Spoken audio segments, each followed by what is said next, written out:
প্রিয় দর্শক, আমন্ত্রণ জানাচ্ছি ইয়াং নাইটে। আপনাদের সাথে আছি সাদাত হোসাইন।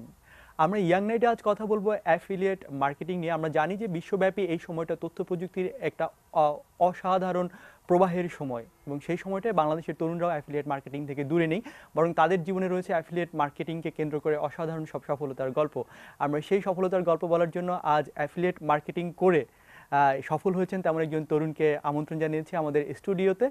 তিনি হচ্ছেন আলামিন কবির, প্রতিষ্ঠাতা মার্কেট এভার। আপনাকে স্বাগতম। আপনাকে ধন্যবাদ। দর্শক, আমাদের সাথে এছাড়া স্কাইপের মাধ্যমে যুক্ত হচ্ছেন সামার কিশোর। তিনি একজন অ্যাফিলিয়েট মার্কেটার। কিশোর ভাই, আপনাকে আমন্ত্রণ জানাচ্ছি। জি, ধন্যবাদ আপনাকে। ধন্যবাদ। আমরা আলামিন ভাই অনেক গল্প করবো অ্যাফিলিয়েট মার্কেটিং নিয়ে। দর্শকদের উদ্দেশ্যে বলতে চাই, যারা অ্যাফিলিয়েট মার্কেটিং এর প্রতি আগ্রহী তারা চাইলে আমাদের মনিটরে যে নাম্বারটি ভেসে উঠেছে সেই নাম্বারে ফোন করে আজকে আলামিন ভাই এবং কিশোর ভাইয়ের কাছে অনেক অনেক প্রশ্ন এবং কৌতূহল, আপনারা কৌতূহলের বিষয়গুলো জানতে পারেন। আশা করি তারা আপনাদেরকে উত্তর দিয়ে অনেক ভালো ভালো উত্তর দিতে পারবেন আপনাদের যেই জিজ্ঞাসাগুলো রয়েছে। আমরা তার আগে একটু দেখে নিচ্ছি আজকে সংবাদপত্রগুলো কি বলছে। আজকে আমরা দেখতে পাচ্ছি যে প্রথম আলোতে প্রথম যে সংবাদটা এসেছে সেটি এসেছে যে মায়ানমারের সংকটের বিষয়টা, যে রাখাইনে সহিংসতা না থামালে রোহিঙ্গা সমস্যার সমাধান নেই। নর্ডিক রাষ্ট্রদূতদের মতে তারা এই ধরনের একটা বিবৃতি আজকে দিয়েছেন এবং তারা মনে করছেন যে বাংলাদেশ সরকার কোনো একটা ভূমিকা রাখতে পারে। এটি মূলত সুইডেন, ডেনমার্ক এবং নরওয়ের রাষ্ট্রদূতরা এই বিবৃতিটি দিয়েছেন। এছাড়া আমরা দেখেছি যে রাষ্ট্রপতি একটি কথা বলেছেন। তিনি বলেছেন যে রাজনৈতিক দলগুলোর মধ্যে একটা সংলাপের উদ্যোগ নেওয়া উচিত আমাদের পরবর্তী নির্বাচনের বিষয়ে। আমরা আলোচনায় সরাসরি ঢুকে যাচ্ছি। যেই জায়গাটি নিয়ে আমাদের আজকে কথা বলার বিষয় অ্যাফিলিয়েট মার্কেটিং, সেটি নিয়ে আলামিন ভাই প্রথমে আপনার কাছে একটা জিনিস জানতে চাই। সেটি হচ্ছে যে আপনি, আমি যতদূর জানি, একজন রিপোর্টার ছিলেন, পত্রিকার একটা রিপোর্টার ছিলেন, এবং সেখান থেকে আপনি হঠাৎ করে চলে আসলেন এই ধরনের একটি, আমি বলবো, চ্যালেঞ্জিং প্রফেশনে। যেহেতু এই প্রফেশনটা বাংলাদেশের কনটেক্সটে একটা নতুন প্রফেশন, এবং সেখানে এসে আমি মনে করি যে এখন আপনি একজন সফল প্রফেশনাল। সেই গল্পটা একটু, কিভাবে আগ্রহটা তৈরি হলো এবং আসলেন? আচ্ছা আচ্ছা, আমি আসলে এই কর্মজীবন শুরু হয়েছিল পত্রিকায় লেখালেখির মধ্য দিয়ে। আমি তথ্য প্রযুক্তি নিয়ে লেখালেখি করতাম, অনেকগুলো সংবাদপত্রে কাজ করেছি, এরপরে একটি অনলাইনেও কাজ করেছি। তো যেহেতু তথ্য প্রযুক্তি নিয়ে আমার লেখালেখি ছিল, তথ্য প্রযুক্তি ক্ষেত্রের মানুষদের সাথে আমার অনেক কথা বলতে হইতো এবং তাদের ইন্টারভিউ করতাম আমরা, এবং নানান ধরনের তথ্য যখন তুলে ধরতাম। বিশেষ করে সেই সময়টা 2012 সালের কথা আমি বলছি। 2012 সালে ফ্রিল্যান্সিংয়ে বাংলাদেশের একটা জোয়ার শুরু হলো। গ্রামে গঞ্জে তরুণ তরুণীরা ফ্রিল্যান্সিংয়ে বাংলাদেশে প্রচুর পরিমাণে আগ্রহী হয়ে উঠছিল, কিন্তু বাংলাদেশে আসলেই সঠিক যে ফ্রিল্যান্সিংয়ের যে নির্দেশনাগুলো, এই নির্দেশনাগুলো পাচ্ছিল না। সেই নির্দেশনাগুলো আমরা পত্রিকার মাধ্যমে তুলে ধরছিলাম তাদের জন্য, এবং তুলে ধরতে যে আমার মনে হয়েছে যে তথ্য প্রযুক্তি পাতায়, তাই তো? হ্যাঁ, তথ্য প্রযুক্তি পাতায়। তো তখন আমার মনে হয়েছে যে তথ্য প্রযুক্তি পাতার এই সংক্ষিপ্ত জায়গা আসলে কমপ্লিট যে নির্দেশনাটা দেওয়ার যথেষ্ট যে দরকার ততটুকু যথেষ্ট না। তো অন্য আমার যাদের সাথে পরিচয় হয়েছিল 4-5 জন স্থানীয় মিলে আমরা বাংলাদেশে একটা প্রতিষ্ঠান শুরু করি, ডেপস্ট্রিম লিমিটেড। এবং ডেপস্ট্রিম লিমিটেড আমাদের মূলত কাজ ছিল হচ্ছে ফ্রিল্যান্সিং বিষয়ে বাংলাদেশে সচেতনতা তৈরি করা মূলত। কারণ সেই সময় অনেক ধরনের প্রতারণা এবং এমএলএম এর নামে হচ্ছে এমএলএম এবং ফ্রিল্যান্সিং জিনিসটাকে গুলিয়ে ফেলা একটা প্রতারণামূলক একটা জাল বিছানো হয়েছিল। সেই সংক্রান্ত সচেতনতা আমরা তৈরি করেছিলাম, এবং পাশাপাশি এই ফ্রিল্যান্সাররা, নতুনরা কিভাবে ফ্রিল্যান্সিংয়ে আসতে পারে, এতে দক্ষতা উন্নয়নমূলক নানান ধরনের কর্মসূচি আমরা সেই সময় করেছি, এবং প্রচুর পরিমাণে মানুষদেরকে আমরা সঠিক যে প্রশিক্ষণ দিয়ে সফল একজন ফ্রিল্যান্সার বানানো, সেই জায়গাটিতে আমরা কাজ করেছি। ওই জায়গাটিতে কাজ করার সময়ই আমি অ্যাফিলিয়েট মার্কেটিং সম্পর্কে জানতে পারি, এবং আমার সেই সময় যেটা মনে হয়েছিল যে ফ্রিল্যান্সিংয়ের যে জায়গাটিতে আমরা কাজ করছি বা ফ্রিল্যান্সিংয়ের যে বাজারটা ধরার জন্য আমরা ছোটাছুটি করছি, এর চেয়ে একটা বড় বাজার সেটা হচ্ছে অ্যাফিলিয়েট মার্কেটিং। কারণ আমরা বাংলাদেশের ফ্রিল্যান্সাররা যাদের জন্য কাজ করতাম, মেইনলি বাংলাদেশে আমার 2012 সালে তথ্য মনে আছে, যত কাজ হতো তার মধ্যে 60 থেকে 70% কাজ হচ্ছে এসইও বা সার্চ ইঞ্জিন অপটিমাইজেশন। তো তখন আমরা দেখেছিলাম এই যে এসইও বা সার্চ ইঞ্জিন অপটিমাইজেশন সার্ভিস আমরা দিচ্ছি বাংলাদেশ থেকে বিপুল পরিমাণ মানুষকে, এরা এই সার্ভিসটা আসলে কী কাজে লাগায়, এদের বিজনেসটা কি, এবং ওর একটা বড় অংশ ছিল হচ্ছে অ্যাফিলিয়েট মার্কেটার। তারা বাংলাদেশ থেকে ফ্রিল্যান্সার হায়ার করতো এবং তারা তাদের অ্যাফিলিয়েট বিজনেসটা রান করতো। তো আমার মনে হয়েছিল যে তারা যদি বাংলাদেশ থেকে বা অন্য ভারত থেকে বা ফিলিপাইন থেকে ফ্রিল্যান্সার হায়ার করে তাদের অ্যাফিলিয়েট মার্কেটিং বিজনেস চালাতে পারে, আমরা বাংলাদেশ থেকে কেন ওইটা পারবো না?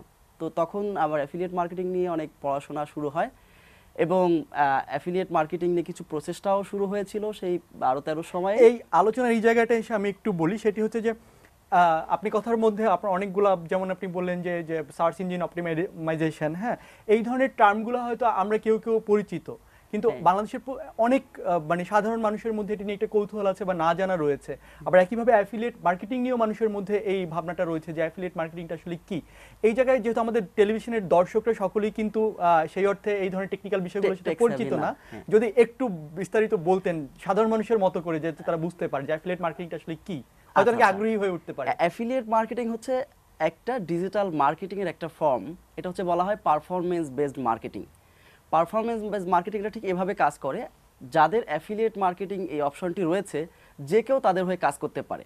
আমি যদি আরও খুলে বলি, ভেঙে বলি, বাংলাদেশে যেমন সমস্ত কোম্পানিগুলো একটা ডিলারশিপ সিস্টেম আছে, যে আমি ওই কোম্পানি থেকে প্রোডাক্টটা নিচ্ছি এবং আমি প্রোডাক্টটা বিক্রি করে দিচ্ছি, ডিস্ট্রিবিউট করে দিচ্ছি এবং বিনিময়ে আমি সেখান থেকে একটা কমিশন পাচ্ছি। অনলাইন বিজনেসের ক্ষেত্রে যেটা হয় যে কাছাকাছি, কিন্তু এই লোকাল বিজনেসে যেমন এই প্রোডাক্টটা কিনে নিয়ে আসছি এবং প্রোডাক্টটা বিক্রি করছি, মাঝখানে আমার কমিশনটা আসছে। কিন্তু অনলাইন বিজনেস হচ্ছে প্রোডাক্টটা আমি কিনছিও না, প্রোডাক্টটা আমি ওই আরেকজনকে বিক্রিও করছি না, ডেলিভারিও দিচ্ছি না, সব কিছুই করবে সে। আমি জাস্ট ওই কাস্টমারকে নিয়ে এসে ওই ব্যক্তির সাথে পরিচয় করিয়ে দিব, রেকমেন্ড করব যে এই প্রতিষ্ঠান থেকে তুমি চাইলে প্রোডাক্টটা কিনতে পারো। তো এই যে অনলাইনের মাধ্যমে সে যখন ওই প্রোডাক্টটা কিনবে তখন আমি সেখান থেকে একটা কমিশন পাবো। এই যে মার্কেটিং এর যে প্ল্যাটফর্মটা, এটি হচ্ছে affiliate marketing, performance based marketing. আর এসইওর যে টার্মটার কথা বললেন, এসইও হচ্ছে সার্চ ইঞ্জিন অপটিমাইজেশন। আমরা জানি সার্চ ইঞ্জিন, অনেকগুলো সার্চ ইঞ্জিন রয়েছে, তার মধ্যে নাম্বার 1 হচ্ছে গুগল। আমরা যখনই কোনো কিছু তথ্য দরকার হয় আমরা গুগলেই খুঁজি। এখন এই যে আমরা গুগলে কোনো তথ্য খুঁজি, তখন খোঁজার সময় দেখবেন যে অনেকগুলো রেজাল্ট আসে, প্রথম পাতায় 10টা, দ্বিতীয় পাতায় 10টা, তৃতীয় পাতায় 10টা, তাই না? তো এখন আমরা কখনো কি সেকেন্ড পাতায়, থার্ড পাতায়, এই পাতাগুলোতে আমরা যাই না, প্রথম পাতা থেকেই আমরা তথ্যগুলো পেয়ে যাই। তো আমরা যারা এসইও এক্সপার্ট, তাদের কাজ হচ্ছে কোনো একটা স্পেসিফিক ওয়েবসাইটকে গুগলের ওই প্রথম পাতায় নিয়ে আসা, সার্চ করলে যাতে এটি প্রথমেই চলে আসে। আমি যদি এটাকে আরো একটু ভেঙে বলি, ধরেন আপনি একটা টেলিভিশন কিনবেন ঢাকা থেকে, তাহলে আপনি কি সার্চ করবেন? হয়তো যদি অনলাইনে কিনতে হয় যে buy television online in Dhaka, বা ধরেন যে ভালো টেলিভিশন কম দাম, ঠিক আছে, বেস্ট প্রাইস, হয়তো টেলিভিশন শোরুম ইন ঢাকা। এখন যখন এটা লিখে সার্চ করবেন তাহলে অনেকগুলো শোরুমের অ্যাড্রেস আসবে। আচ্ছা, আপনি ওই প্রথম পাতায় যেমন শোরুমের ওয়েবসাইটগুলো আসবে, সেকেন্ড পাতায় কিন্তু অনেক শোরুমের ওয়েবসাইট আসবে, প্রত্যেকেই টেলিভিশন বিক্রি করে। কিন্তু আপনি আসলে কার কাছ থেকে টেলিভিশনটা ফাইনালি কিনবেন? যার ওয়েবসাইটটা প্রথম দিকে থাকবে, মানে অ্যাট লিস্ট আমি তারটা সম্পর্কে ইনফরমেশনটা আমার জানার একটা সুযোগ থাকবে আর কি প্রথমেই। এই যে প্রথম থেকে তার ওয়েবসাইট থেকে কিনবেন, তার মানে তার ব্যবসা হচ্ছে। এখন এই ব্যবসাটা করার জন্য তাকে যেটা করতে হয়েছে, এসইওটা করতে হয়েছে, সার্চ ইঞ্জিন অপটিমাইজেশন করতে হয়েছে। সার্চ ইঞ্জিন অপটিমাইজেশনের যারা এক্সপার্ট, তাদের কাজই হচ্ছে ওয়েবসাইটের যে টেকনিক্যাল নো হাউগুলো আছে, এই প্রবলেমগুলো সলভ করে একটা ওয়েবসাইটকে সার্চ ইঞ্জিনের প্রথম দিকে নিয়ে আসা। তো অ্যাফিলিয়েট মার্কেটিং এবং এসইও এই দুইটা খুবই একটা আরেকটার সাথে সম্পর্কযুক্ত। আমরা হয়তো পরবর্তীতে আলোচনার সময় এগুলা আরো বিস্তারিতভাবে বলবো। আচ্ছা, আমরা এখানে আসলে ছিলেন, আমি মনে হয় ওটা শেষ করি কিভাবে আসলে আমরা অ্যাফিলিয়েট মার্কেটিং এসেছিলাম। তো ওই যে অ্যাফিলিয়েট মার্কেটিং যখন ঘাটাঘাটি শুরু করলাম, তখন এটা দেখতে পেলাম যে বাজারটা আসলে কত বড়। ইনফ্যাক্ট টু বি মানে আরো স্পেসিফিক হইলে এই বাজারটা হচ্ছে একটা $1 বিলিয়ন বাজার। এবং একজন আমেরিকান মার্কেটার যে আমেরিকায় বসে তার যতটুকু সুযোগ আছে, একজন ইউরোপের মার্কেটার সেই ইউরোপে বসে তার যতটুকু সুযোগ আছে, বাংলাদেশে ঢাকায় বসে আমার ঠিক ততটুকুই সুযোগ আছে ওই মার্কেটটাতে কাজ করার এবং সমান পরিমাণ তাদের সাথে কম্পিটিশন করার। এবং শুধু আমি তো ঢাকা বলছি, গ্রামে যে ছেলেটা বসে আছে, মেয়েটা বসে আছে, তারও কিন্তু সেই সমান সুযোগ আছে ওই আমেরিকান একজন মার্কেটারের সাথে কম্পিটিশন করার এবং তার সমান হচ্ছে অপরচুনিটি ক্রিয়েট করার। তো এটা দেখেই আমি অ্যাফিলিয়েট মার্কেটিং নিয়ে নিজে অনেক প্রজেক্ট শুরু করি। এবং ওই প্রজেক্ট শুরু করার সময় এর মধ্যেই আমার যে প্রতিষ্ঠানটি ছিল ডেপস্টিম লিমিটেড, ওই প্রতিষ্ঠান থেকে আমি চলে আসি এবং বলা যায় আমি একেবারে শূন্য থেকে শুরু করেছিলাম। এবং এটা কত সালে? এটা 2013 সালের দিকে। 12 সালে ডেপস্টিমে ছিল। হ্যাঁ, 13 সালের দিকে চলে আসি এবং 14 সালটা পুরাটা সময় আমি 15 সাল পুরাটা সময় অ্যাফিলিয়েট মার্কেটিং করি এবং ওই সময়টা বলা হয় প্রথম বছরেই আমি প্রায় একটা বছরেই আমি 6 ফিগার আমরা বলি 6 ফিগার মানে $1,00,000 উপরে আমি ইনকাম করি প্রথম বছরে অ্যাফিলিয়েট মার্কেটিং থেকে। তো তারপর থেকে সেই সময়টা থেকে আমরা লেগেই আছি। $1,00,000? $1,00,000 জি। আচ্ছা। তো তারপর থেকে লেগেই আছি এবং এখনো পর্যন্ত অ্যাফিলিয়েট মার্কেটিং নিয়ে আছি। আচ্ছা, ওকে, আমরা তাহলে একটু কিশোর ভাইয়ের কাছে একটু যাই। সেটি হচ্ছে যে কিশোর ভাই আমাদের কি শুনতে পাচ্ছেন? জি জি শুনতে পাচ্ছি। আচ্ছা, সেটি হচ্ছে যে আপনিও একজন অ্যাফিলিয়েট মার্কেটার। কি মনে হচ্ছে বাংলাদেশে অ্যাফিলিয়েট মার্কেটিং এর যেই সম্ভাবনার জায়গাটা তৈরি হয়েছে, যেমন আমরা জানি যে তথ্য প্রযুক্তির একটা জোয়ার এসেছে, এই জায়গা থেকে কি মনে হচ্ছে বাংলাদেশে অ্যাফিলিয়েট মার্কেটিং এর সম্ভাবনা? আসলে বাংলাদেশে অ্যাফিলিয়েট মার্কেটিং এর মানে ভবিষ্যৎ অনেক ভালো আমার মতে। বিশেষ করে যারা তরুণ প্রজন্ম নতুন টেকনোলজির সাথে যারা পরিচিত হয়েছে, মানে তারা আর কি, যারা নিয়মিত কম্পিউটারের সাথে মানে পরিচিত, ভবিষ্যতে এই মার্কেট প্লেসে মানে অনেক কিছুই সম্ভাবনা আছে। যেমন সাপোজ আমি আলামিন কবির ভাইয়ের হাত ধরেই আমার এই অ্যাফিলিয়েট মার্কেটিং এ আসা। উনি বছর খানিক আগে একটা, কি বছর খানিক হবে না অবশ্যই, 8 9 মাস আগে একটা প্রোগ্রাম চালু করেছিলেন, ওই যে আপনার এজেন্ট রকেস্টার নামে একটা অ্যাফিলিয়েট মার্কেটিং প্রোগ্রাম আর কি। আচ্ছা, পরে আমি ওনার কাছ থেকে ওই প্রোগ্রামটা কিনি, কিনে মানে ওখান থেকে আমি শুরু করি আর কি ধীরে ধীরে। যাই হোক, আমার মতো আবার অনেক কেউ শুরু করতে পারে এভাবে। আচ্ছা, আমাদের একটা মানে ফোন আছে। উনি এমন ভাবে কিশোর ভাই, আমাদের একটা ফোন আছে, ফোনটা নিয়ে আমরা আবার আসছি। হ্যাঁ, প্রিয় দর্শক, নাম বলে প্রশ্নটি করুন। ধন্যবাদ ভাইয়া, আসসালামু আলাইকুম। আসসালাম। আলামিন ভাইয়া, আমি শামীম আহমেদ বলছিলাম। আপনাকে প্রায় ফেসবুকে নক দেই। আমি নভেম্বর ব্যাচ স্টুডেন্ট ছিলাম। ভাই একটু প্রশ্নটা করেন। রিসেন্টলি আমি একটা সাইট লঞ্চ করেছি। পাশাপাশি আরেকটা বিষয় হচ্ছে গিয়ে যেটা আমার কাছে মনে হচ্ছে, তো এখানে আসলে সাকসেস পাওয়ার জন্য তো অ্যাটলিস্ট 6 মাস বা 7 মাস বা এরকম সময়টা লেগে যাবে। তো এই সময়ের মধ্যে পাশাপাশি অনেক ধরনের ইয়ে আসে, অফার আসে, ইউটিউব মার্কেটিং বা আদার্স বিভিন্ন ধরনের সিপিএ মার্কেটিং। তো যেহেতু এখান থেকে আর্নিংটা আসলে লেট হয়, তো এখানে এই যে দীর্ঘ সময় 6 মাস বা 5 মাস কনসেন্ট্রেশন ধরে রাখার জন্য স্পেসিফিক কোন ধরনের ফর্মুলা আপনি ফলো করেন, যে আপনি এখন এই পর্যন্ত সাকসেস নিয়ে আসছেন? প্রথম সাকসেস মানে শুরু করার পর থেকে। ধন্যবাদ শামীম ভাই, আমার মনে হয় আমরা আপনার প্রশ্নটি বুঝতে পেরেছি একটু। আসলে শামীম ভাই যেটা বলার চেষ্টা করেছে বা বলেছে যে আমরা যে অ্যাফিলিয়েট মার্কেটিংটা করি বা নিশ সাইট বিজনেস যেটা করি, এটা বেশ সময় সাপেক্ষ একটা ফলাফলটা আসলে বিজনেস। সময় সাপেক্ষ, ওই সময়টা না কেউ ফ্রাস্ট্রেটেড হয়ে যায়। 5 থেকে 6 মাস সময় লাগে একটা ওয়েবসাইটকে সাকসেসফুল করতে, প্রফিটেবল করতে। তো এই 6 মাসে ফ্রাস্ট্রেশনটা চলে আসে। আসলে বলবো এটা লং টার্ম বিজনেস এবং এই বড় অপরচুনিটিটা দেখেই আসলে এই দীর্ঘ সময়ের প্ল্যান নিয়ে এখানে আসতে হবে। ফ্রাস্ট্রেটেড হওয়া যাবে না। ফ্রাস্ট্রেটেড না হওয়ার জন্য কি করা যেতে পারে, আমি নতুনদের জন্য পরামর্শ যেটা দেই, যে আপনারা প্রথমে কাজটা ভালো করে শিখবেন এবং কাজটা শিখে নিজের কাজটাও চালু করবেন এবং একই সাথে অন্য যারা সফল মার্কেটার আছে বা অন্য যারা মার্কেটাররা বেশিরভাগ ক্ষেত্রে যেটা করে, নিজেরা অন্যদের কাছে থেকে সার্ভিস আউটসোর্স করে, মানে নিজে একটু কাজ করলো, বাকিটা কাজ আরেকজনকে দিয়ে করায় নেয়। তো আরেকজনের হয়ে সার্ভিস দেওয়া যেতে পারে, মানে আমি যে কাজটা নিজের প্রজেক্টের জন্য করছি আরেকজনের প্রজেক্টের জন্য আমি একই কাজটা করে দিব, তাহলে আমার ওখান থেকে একটা নির্দিষ্ট পরিমাণ ইনকামও আসছে, একই সঙ্গে আমি সেই টাকাটা দিয়ে আমার নিজের খরচও চালাতে পারছি, আবার ওই টাকাটা দিয়ে আমি আমার প্রজেক্টটাকেও রান করে ফেলতে পারছি এবং 6 মাস মধ্যে তো আমার প্রজেক্টও সাকসেসফুল হয়ে যাচ্ছে। নতুনদের জন্য যারা আমার পরামর্শ হচ্ছে, সার্ভিস মার্কেটে খুব ভালো মতো আপনারা এক্সপান্ড করতে পারেন। অন্য যারা মার্কেটার আছে তাদেরকে আপনারা খুব ছোট করে সার্ভিস দিবেন। আমি যতদূর জানি সামার কিশোর ভাই অ্যাফিলিয়েট মার্কেটিং প্রজেক্টের পাশাপাশি উনি কিন্তু সার্ভিস দিয়ে, আমি ওনার একটা পোস্ট পড়েছিলাম যিনি 1 মাসে প্রায় $2 লাখ মতো, 2 লাখ টাকার মতো ইনকাম করেছিল সার্ভিস থেকেই। সো সার্ভিস উনি অ্যাফিলিয়েট মার্কেটিং যেটা শিখেছে নিজের প্রজেক্টের জন্য যেটা করছে, একই সঙ্গে অন্যদেরকে সেই সার্ভিসটাও দিচ্ছে। আমাদের আরো একটা ফোন আছে, আমরা আরেকটা ফোন নিয়ে নিচ্ছি। প্রিয় দর্শক, নাম বলে প্রশ্নটা করুন। হ্যাঁ, আমি আশরাফ বলছি চিটাগাং থেকে। আমার একটা জিনিস জানতে চাচ্ছি ভাইয়ের কাছে, যে আপলোড করে অনেক সময় দেখা যায় যে ইউটিউবে একটা নিউজ পড়ছি যে একটা মহিলা হংকং এর, উনি ওনার বাচ্চার একটা ভিডিও আপলোড করে 8 মিনিটের, ওটাতে উনি $1 মিলিয়ন ইনকাম হয় ওনার। তো এই যে এটা কিভাবে হয়, এটা এই ধরনের জিনিসগুলো কি বাংলাদেশে কারো পক্ষে একটা মিউজিক ভিডিও করে যদি করতে চায় কি সম্ভব? এটা কি বাংলাদেশে সম্ভব?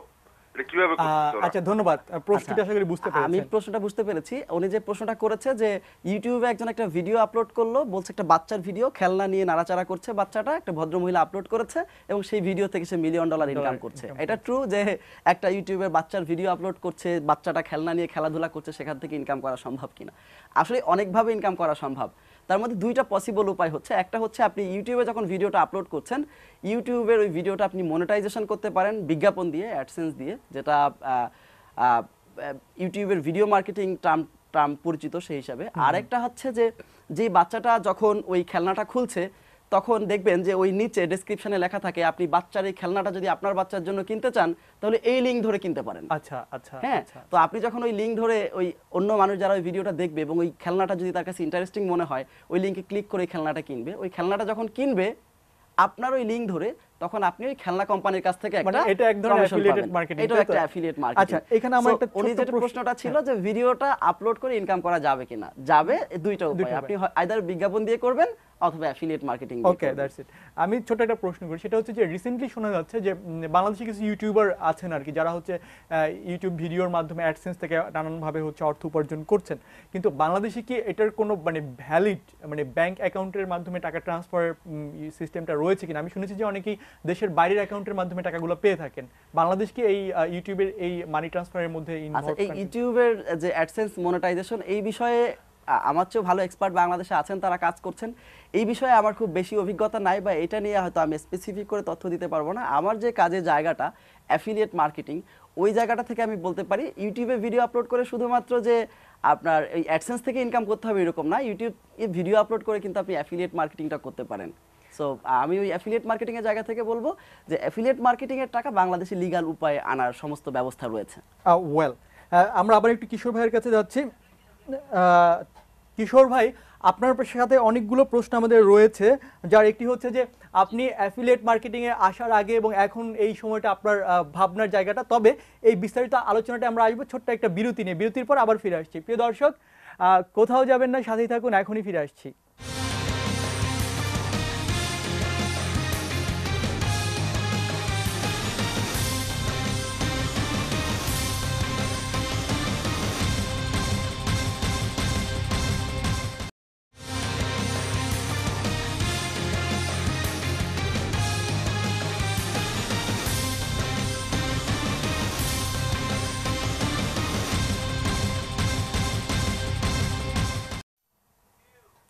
প্রিয় দর্শক, আবার আমন্ত্রণ ইয়াং নাইটে। আমরা কথা বলছিলাম অ্যাফিলিয়েট মার্কেটিং নিয়ে। আমাদের সাথে আছেন আলামিন কবির এবং সামার কিশোর। আমরা বিরতিতে যাওয়ার আগে সামার কিশোরের সাথে কথা বলছিলাম, সেই জায়গাটা আবার ফিরে যাচ্ছি। সেটি হচ্ছে, কিশোর ভাই আপনি শুনতে পাচ্ছেন আমাদের? জি জি, শুনতে পাচ্ছি। আচ্ছা, ছোট্ট একটা ব্যাপার, সেটা হচ্ছে যে আলামিন ভাইয়ের সাথে কথা হচ্ছিল, আপনার সাথে কথা হচ্ছিল, সেই জায়গাটা যে আপনি জব ছেড়ে দিয়ে অ্যাফিলিয়েট মার্কেটিং এ এসেছিলেন। হ্যাঁ, এবং এই যে জব ছেড়ে দিয়ে আপনি একটা ঝুঁকিপূর্ণ সিদ্ধান্ত নিয়েছিলেন, এবং এখন এই পর্যন্ত এসে আপনার কি মনে হচ্ছে যে আপনার সিদ্ধান্তটা কতটুকু সঠিক ছিল এবং কেন? যে আসলে চাকরিটা ছেড়ে দেওয়ার সিদ্ধান্তটা আমার সবচেয়ে ভালো সিদ্ধান্ত ছিল। আচ্ছা আচ্ছা, কারণ হ্যাঁ, বলতে গেলে ওই চাকরি জীবনে তো বুঝেনি, একটু স্বাধীনতা কম, বসের আন্ডারে চলতে হয় এসে। আর এখন এই ব্যাপারটা হচ্ছে, ফ্রিল্যান্সিং ব্যাপারটা হচ্ছে একদমই নিজের স্বাধীন মতো। নাও ইউ আর ইওর বস। হ্যাঁ, মানে আমি নিজেই নিজের বস আচ্ছা বলতে গেলে। আচ্ছা, তো এই জায়গাটা থেকে এখন বলতে গেলে আমি এখন হ্যাপি আর কি আমার কাজ নিয়ে মোটামুটি। আচ্ছা, ওকে, আমরা আবার আসবো আলামিন ভাইয়ের কাছে। যেটি সেটি হচ্ছে যে আপনি অ্যামাজন কেন করেন? ওকে, অ্যামাজন অ্যাফিলিয়েট মার্কেটিং কেন করি না? অ্যাফিলিয়েট মার্কেটিং করার আসলে অনেকগুলো প্ল্যাটফর্ম আছে, অনেকগুলো ওয়েবসাইট আছে। চাইলে আমি যে কোনো ওয়েবসাইটে কাজ করতে পারি, যে কোনো প্ল্যাটফর্মগুলোতে কাজ করতে পারি। আমাজনে করার সবচেয়ে বড় কারণ হচ্ছে আমাজন হচ্ছে এই পৃথিবীর সবচেয়ে বড় ই কমার্স সাইট, রাইট। এবং বলা হয় আমেরিকার প্রত্যেক বাড়িতে আমাজনের অ্যাকাউন্ট কারো না কারো আছেই, মানে প্রত্যেকেই আমাজন থেকে কিছু না কিছু কিনছে। এটা এত পপুলার একটা ব্র্যান্ড, এত ট্রাস্টওয়ার্দি একটা ব্র্যান্ড, যে এখান থেকে প্রোডাক্ট কেনার জন্য মানুষ আসলে দ্বিতীয়বার চিন্তা করে না। একটু ছোট্ট ইনফরমেশন, আমি আজকে দেখছিলাম যে মিনিটে সম্ভবত $৮৬,০০০ বিক্রি হয় অ্যামাজনে। মিনিটে $৮৬,০০০ প্রোডাক্ট বিক্রি হয়। জি, দ্যাটস আনবিলিভেবল। হ্যাঁ, প্রচুর পরিমাণে বিক্রি হয়, মানে মানুষ সেকেন্ডবার চিন্তা করে না আমি আমাজন থেকে কিনবো, আমার কোনো ঝুঁকি আছে কিনা। তো এই যে বিশ্বস্ততার জায়গা একটা আমাজন আছে, এজন্য আমাদের সবচেয়ে বড় সুবিধা হচ্ছে আমরা যদি কাউকে কোনো প্রোডাক্ট রেকমেন্ড করে একবার আমাজনে পাঠাইতে পারি, সে কিনবেই, তাহলে সে কিনবেই, সম্ভাবনা অনেক বেশি, সম্ভাবনাটা অনেক বেশি। আমরা যদি অন্য কোনো ওয়েবসাইটে পাঠাই তাহলে সম্ভাবনাটা অনেক কম, কিন্তু আমাজনে পাঠালে বিক্রিটা হচ্ছে অনেক বেশি। আর বেশি বিক্রি হচ্ছে মানে যেহেতু এটা পারফরমেন্স বেসড মার্কেটিং, মানে আমি বিক্রি হলে টাকা পাবো, না হলে টাকা পাবো না, তাহলে আমি কি করব? আমারটা কোনটা সবচেয়ে ওয়াইজ ডিসিশন? যেখানে সম্ভাবনা বেশি। এটাকে আমরা টেকনিক্যালি বলি কনভার্সন রেট, মানে আমি কতজনকে পাঠাচ্ছি ভার্সাস কতজন প্রোডাক্টটা কিনছে। পৃথিবীর অন্য যে কোনো ই কমার্স সাইটের চেয়ে আমাজনের কনভার্সন রেটটা কয়েক গুণ বেশি। এই জন্য আসলেই আমি আমাজনে কাজ করি। আমাজনে কাজ করার আরেকটা বড় সুবিধা হচ্ছে যে ধরেন আমি একটা স্পেসিফিক প্রোডাক্ট হয়তো বিক্রি করছি, ধরেন হেলমেট বিক্রি করি, শুধুমাত্র হেলমেট নিয়ে আমি প্রচারণা চালাই যে আপনারা যদি হেলমেট কিনতে চান এই হেলমেটটা ভালো, আপনি আমাজন থেকে কিনতে পারেন। সে হয়তো হেলমেট কিনতে গেল, কিন্তু আমাজনে যেহেতু বিপুল সংখ্যক প্রোডাক্ট রয়েছে, এ টু জেড সবকিছুই আমাজনে পাওয়া যায়, প্রচুর প্রোডাক্ট এ টু জেড সবকিছু পাওয়া যায়, বলে যে সবকিছুই সুস্থ থেকে হাতি পর্যন্ত আছে। তো এখন সে হেলমেট কিনতে গেল এবং সে হয়তো ভুলে গেল, হেলমেট আর কিনলো না, কেটে দিল। পরে আবার amazon.com টাইপ করে সে মনে হলো সে হয়তো একটা কম্পিউটার কিনবে, সে কম্পিউটার কিনে ফেললো amazon.com থেকে। কিন্তু এখন তো আমি কম্পিউটারটা কিনতে কিন্তু আমি পাঠাইনি, আপনি রিকমেন্ড করেন? আমি রেকমেন্ড করিনি, আমি হেলমেট কিনতে একবার আমাজনে পাঠিয়েছিলাম। এখন ওই আমি একবার পাঠানোর পরে 24 ঘন্টার মধ্যে সে আমাজন থেকে যাই কিনুক না কেন, ওইটা আপনার অ্যাকাউন্টে আমি তো তার জন্য কমিশন পাবো। তো অন্য ভালো কোনো প্ল্যাটফর্ম নাই যেখানে এই সুবিধাটা পাওয়া যায়। এই জন্য আসলে আমাজন অ্যাফিলিয়েট মার্কেটিংটা আমরা করি। আর আমাজন অ্যাফিলিয়েট মার্কেটিং করার আরেকটা বড় যেটা কারণ, সেটা হচ্ছে যে নিশ সাইট মডেল। আমরা আরেকটা টেকনিক্যাল টার্ম, এটা নিশ সাইট, মানে আমরা একটা ওয়েবসাইট তৈরি করি, যে ওয়েবসাইটটাতে একটা স্পেসিফিক কোনো প্রোডাক্টের বা নিশের তথ্য থাকে আর কি। যদি আমরা এই নিশটাকে টেকনিক্যালি ভেঙে বলি, একটা নির্দিষ্ট প্রোডাক্টের উপরে আমরা একটা ওয়েবসাইট তৈরি করি প্রথমে। হ্যাঁ, এই ওয়েবসাইটটা তৈরি করি হচ্ছে আমাজন অ্যাফিলিয়েট মার্কেটিং করার জন্যই। তার মানে ওই ওয়েবসাইটে আমি ধরেন একটা হেলমেটের উপরে একটা ওয়েবসাইট, আমি শুধুমাত্র হেলমেট বিক্রি করব। এখন এই ওয়েবসাইটটাকে যখন আমরা সাকসেসফুল করে ফেলতে পারি, এবং এই সাকসেসফুল করার জন্য 3টা কম্পোনেন্ট আছে, গুরুত্বপূর্ণ কম্পোনেন্ট। একটা হচ্ছে আমরা প্রতিদিন কেন ওয়েবসাইট ভিজিট করি? আমাদের ইনফরমেশনের জন্য, কন্টেন্টের জন্য। তাহলে আমরা ধরেন একটা হেলমেটের উপরে ওয়েবসাইট করলাম, তাহলে আমাদের প্রথম কম্পোনেন্ট হচ্ছে হেলমেট সংক্রান্ত সমস্ত তথ্য আমার ওয়েবসাইটে দিতে হবে। রাইট, ওকে। তাহলে আমরা একটা ওয়েবসাইট তৈরি করলাম। এই ওয়েবসাইট তৈরি করলে আসলে লাভ কি? প্রতিদিন 1 লাখের বেশি ডোমেইন রেজিস্ট্রেশন হয়, তার মানে ইন্টারনেটে প্রতিদিন 1 লাখের মতো ওয়েবসাইট নতুন নতুন আসতেছে। তাইলে আমি ওই 1 লাখের মাত্র একজন। এখন আমার এখানে ভিজিট করবে কি? ওয়েবসাইটের তথ্য মানুষ জানবে কিভাবে যেটা ওয়েবসাইট তৈরি হলো? দিন শেষে হয় কি, আমি ভিজিট করছি আর কোনো ভিজিটর নাই। আবার টার্গেট গ্রুপ থাকতে হবে, টার্গেট গ্রুপের কাছে এবার পৌঁছানোর দায়িত্বটা আমাদের। আমার কন্টেন্টও রেডি, এখন টার্গেট গ্রুপের কাছে পৌঁছাইতে হবে। পৌঁছানোর জন্য আমরা যেটা করি সার্চ ইঞ্জিন অপটিমাইজেশন। ওই যে একটু আগে আমরা বলছিলাম যে কোনো তথ্য খুঁজলে আমার ওয়েবসাইটটাই প্রথমে আনাটাই হচ্ছে এসইও। তো এই জায়গাটাতে আমরা যেটা করি, আমাদের ওয়েবসাইটটা তৈরি করার পরে আমরা এসইও করি। এসইও করে ওই ওয়েবসাইটটা র্যাঙ্কিং এ আসলো প্রথম দিকে। ধরেন এখন কেউ হেলমেট লিখে সার্চ করলো, বা বেস্ট হেলমেট লিখে সার্চ করলো, বা হেলমেট রিলেটেড কোনো তথ্য লিখে যখন সার্চ করবে, তখন আমার ওয়েবসাইটটা গুগলের প্রথম দিকে সে পাবে। ওয়েবসাইটের প্রথম দিকে যখন সে পাবে, এটা হচ্ছে দ্বিতীয় কম্পোনেন্ট হয়ে গেল আমার এসইওটা। আমার ওয়েবসাইটে ভিজিটর আসলো, ভিজিটর আসলে আমার লাভ কি? এখন আমি ভিজিটরকে বলবো এই হেলমেটগুলো ভালো, এগুলা তুমি চাইলে আমাজন থেকে কিনতে পারো। এটা হচ্ছে তৃতীয় কম্পোনেন্ট, যেটাকে আমরা বলি হচ্ছে এই যে অ্যাফিলিয়েট ট্রাফিক জেনারেট করা। তার মানে আমাজনের জন্য আমরা অ্যাফিলিয়েট ট্রাফিক জেনারেট করছি। এই যে আমাজনের জন্য আমরা অ্যাফিলিয়েট ট্রাফিক জেনারেট করছি, এবং তারপরে তো আপনি জানেনই আমাজনের ট্রাফিক পাঠাইলে আমাদের ইনকাম আসবে, তাহলে আমাজন থেকে আমাদের ইনকাম আসতেছে। এবং এই 3টা কম্পোনেন্ট নিয়ে যে নিশ সাইটটা, এই নিশ সাইটটা আমরা চাইলে আবার সাকসেসফুল করার পরে, যখন ইনকাম আসছে তখনই তো সাকসেসফুল করার পরে এটা আমরা আবার বিক্রি করে দিতে পারি। ওকে, এটা হচ্ছে আমি মাসে যে আমাজন থেকে যে মাসিকটা ইনকামটা করছিলাম, সেই ইনকামের থেকে 25 থেকে 30 গুণ দামে। মানে আমি এক মাসে ধরেন $1000 ইনকাম করছিলাম। ওয়েবসাইট ফ্লিপিং এর যে কথাটা বললেন, সেটার সাথে তো মানে এটা একদমই মানে ইনভলভড একটা বিষয়। এই দুইটা জিনিসকে একটু ব্যাখ্যা করবেন, যে ওয়েবসাইট ফ্লিপিং এর বিষয়টাকে একটু। আচ্ছা, যেটা বলছিলাম যে আমাজনে করার বড় কারণ হচ্ছে আমি আমাজন থেকে সবচেয়ে বেশি কমিশন পাই অন্য যে কোনো কোম্পানির থেকে। আবার আমাজনের যে ওয়েবসাইটটার জন্য বানাচ্ছি, আমি আমাজনের জন্য যে নিশ সাইটটা বানাচ্ছি, এই নিশ সাইটটা চাইলে আমি আবার ফ্লিপিং করে দিতে পারি, মানে বিক্রি করে দিতে পারি। অন্য যে কোনো প্ল্যাটফর্মে যে অ্যাফিলিয়েট মার্কেটিং মডেলগুলো রয়েছে, লাইক ফেসবুক বিজ্ঞাপন বা ইউটিউব ভিডিও বা অন্য কোনো প্রমোশনাল যে মেথডগুলো রয়েছে, এই মেথড থেকে কিন্তু এই ফ্লিপিং সুবিধাটা পাওয়া যায় না। মানে আমি দিন শেষে মাসে যত টাকা ইনকাম করছি, আমার ইনকাম ততটুকুই। কিন্তু আমাজনের ক্ষেত্রে হচ্ছে আপনি যখন নিজ সাইট থেকে ইনকাম করছেন, আপনি মাসিক তো ইনকাম করছেনই, আবার নিজের আপনার জন্য একটা অ্যাসেট দাঁড়িয়ে যাচ্ছে। একটা সম্পদ তৈরি হচ্ছে। আপনি যে কোনো সময় চাইলে 30 গুণ দামে বা 25 গুণ দামে ওটাকে বিক্রি করে দিতে পারবেন। রাইট। তো এই জন্যই আমরা অ্যাফিলিয়েট মার্কেটিং সবচেয়ে করি। আমরা মাসিক একটা ইনকাম তো আসছে, আবার চাইলে আমি একটা বড় অ্যামাউন্টের ওয়েবসাইট আমি যে কোনো সময় বিক্রি করে দিতে পারি। আচ্ছা, এই জায়গাটায় যে বিষয়টা নিয়ে আমরা কথা বলছিলাম যে ওয়েবসাইট ফ্লিপিং এবং এই যে অ্যামাজন যেই সবচেয়ে বড় সাইটটা আছে, এর পাশাপাশি ধরেন যারা কাজ করবেন নতুনরা, তাদের জন্য কি পরামর্শ আছে যে অ্যামাজন ছাড়া আরো কাছাকাছি রকমের কি কি সাইট থাকতে পারে যেগুলোর? আচ্ছা, অনেক ধরনের সাইট আছে, কিন্তু in terms of conversion rate অন্য কোনো সাইট আসলে আমাজনের কাছাকাছি নেই। তো আসলে কোন অ্যাফিলিয়েট মার্কেটিং করবে এটা নিয়ে সময় নষ্ট না করে আমি বলবো যে কোনো একটাতে কাজ শুরু করুক, এবং প্রিফারেবলি আমাজনে কাজ শুরু করুক। আমাজনে কাজ শুরু করলে সে যদি স্ট্র্যাটেজিটা ভালো করে শিখে যায়, যেই যে 3টা কম্পোনেন্ট যদি সে ভালো করে শিখে যায়, চাইলে আমাজন না, আমাজনের বাইরে যে কোনো প্রোগ্রামে সে পরবর্তীতে কাজ করতে পারবে, অ্যাডভান্সড লেভেলের প্রোগ্রামে। কিন্তু শুরু করার জন্য সবচেয়ে ভালোই হচ্ছে এবং সবচেয়ে সহজ হচ্ছে আমাজন অ্যাফিলিয়েট মার্কেটিং। আচ্ছা, আমরা প্রথম দিকেই হচ্ছে কিশোর ভাইকে জিজ্ঞেস করেছিলাম যে বাংলাদেশে অ্যাফিলিয়েট মার্কেটিং এর সম্ভাবনার কথা, যেহেতু আইসিটি নিয়ে একটা প্রভাব মানে জোয়ার বইছে বাংলাদেশেও সেই জায়গা থেকে। কিন্তু আপনি অ্যাফিলিয়েট মার্কেটিং এতদিন ধরে করছেন, তো করতে গিয়ে আপনার কি মনে হয়েছে যে বাংলাদেশে সীমাবদ্ধতার জায়গাগুলো কোথায়, বা এই জায়গাটা যদি আরো বেশি সহায়ক হতো আপনাদের জন্য হয়তো সুবিধা হতো, সেই প্রতিবন্ধকতার জায়গাগুলো কোথায় কোথায় ফিল করেছেন বলে মনে হয়েছে? আচ্ছা, প্রতিবন্ধকতার জায়গা আসলে অনেক আছে। আসলে প্রতিবন্ধকতার কোনো শেষ হয় না। আমি বাংলাদেশে বসে যেমন প্রতিবন্ধকতা আমার মনে হয়, আমেরিকায় বসে একজন মার্কেটার তারও কিন্তু নানান ধরনের প্রতিবন্ধকতা আছে।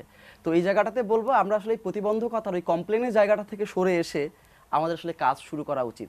এই প্রতিবন্ধকতার মধ্য দিয়েও কিন্তু বাংলাদেশে হাজার হাজার তরুণ তরুণী এই অ্যাফিলিয়েট মার্কেটিং থেকে প্রতি মাসে হাজার হাজার ডলার ইনকাম করছে। না, অন্যরা যদি পারে, আমাদের এই প্রতিবন্ধকতার জায়গাটা চিন্তা না করে আমার মনে হয় কি যে কাজ শুরু করা উচিত। আর প্রতিবন্ধকতার জায়গা যেগুলো রয়েছে ওগুলা চাইলেই আসলে খুব সহজে সমাধান করা সম্ভব না আমাদের পক্ষে। না, বাংলাদেশের সামগ্রিক ধরেন অর্থনৈতিক যেই আমি বলবো যে প্রাপ্তির ক্ষেত্রে অ্যাফিলিয়েট মার্কেটিং একটা বড় ভূমিকা রাখছে, অ্যাড করছে, ভ্যালু অ্যাড করছে, একটা বিশাল অ্যাড করছে। সেক্ষেত্রে মানে সরকারের কাছ থেকে কোনোভাবে মানে কোনো ধরনের সহায়তা আপনারা এক্সপেক্ট করেন কিনা নানান ভাবে কোনো দিক থেকে? আসলে অ্যাফিলিয়েট মার্কেটিং যারা করে তাদের মধ্যে একটা বড় এক্সপেকটেশন রয়েছে অন্যান্য সবকিছু পাশাপাশি হচ্ছে আমাদের ইন্টারনেটটা যাতে খুব ভালো গতির এবং সহজলভ্য একটা দামে গ্রামে গঞ্জে আমরা পেতে পারি। ঢাকায় যেই ব্যান্ডউইথ আমি পাচ্ছি, ঢাকার বাইরেও একই গতি। ইন্টারনেটের যত বেশি স্পিড হবে, বিস্তৃতি হবে, তত এটির জন্য অনেক সহায়ক হবে। আমাদের একটা ফোন আছে, আমরা ফোনটা নিয়ে নিচ্ছি। প্রিয় দর্শক, নাম বলে প্রশ্নটি করুন। আসসালামু আলাইকুম আলামিন ভাই, আমি শামী বলছিলাম। আবার আমার 2টা কোশ্চেন ছিল, আরো একটু শুনবেন।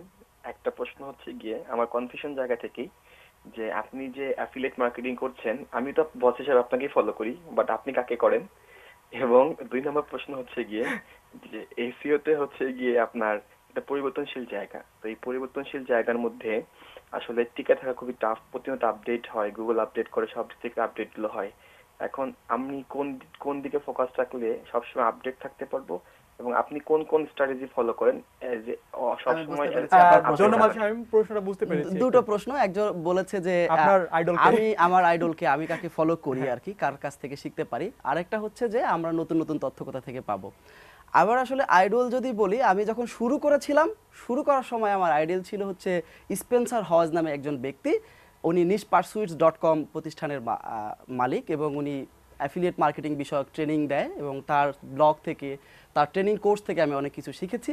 তবে গত 1-1.5 বছর ধরে আমি আসলে ওই আগের যাদেরকে ফলো করতাম তাদেরকে ফলো করে খুব ফলপ্রসূ স্ট্র্যাটেজি পেয়েছি বলে আমার মনে হয়নি।